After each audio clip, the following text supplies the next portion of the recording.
នេះជាម៉ាស៊ីនបោក Samsung 8 គីឡូទូនេះគឺទូរបស់ភ្ញៀវ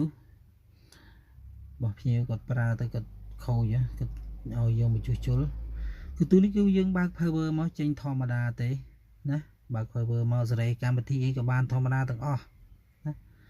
ហើយនៅពេលដែលយើងរីងគឺមានបញ្ហាត្រង់តែពេលយើងរីងយើងឲ្យដំណើរការរីង spin ហ្នឹងឬឲ្យយើងចុច start មកវាវាយសៅឲ្យធម្មតាតែធុងកត្រាក់ហើយធ្លាក់ទឹកចូលធម្មតាទឹកចូលធុងធម្មតាតែធុងកត្រាក់ទេណាអញ្ចឹងទូនឹងវាមានបញ្ហាមិនមែនបញ្ហាម៉ូទ័រទេគឺបញ្ហាទៅលើបតអញ្ចឹងខ្ញុំបានធ្វើការជួសជុលឲ្យគាត់រួចហើយ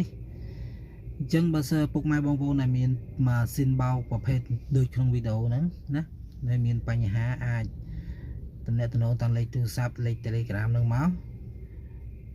ហើយជាងដែល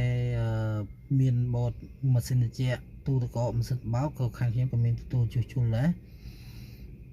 អញ្ចឹងលើនេះខ្ញុំធ្វើរួចហើយខ្ញុំកំពុងតែសាកវាគេនេះវាវិលធម្មតាអញ្ចឹងពីមុនវាអត់វិលអញ្ចឹងទេគឺវាវិលកត្រាក់អញ្ចឹងណាហើយវាដំណើរការទៅមុខទេឥ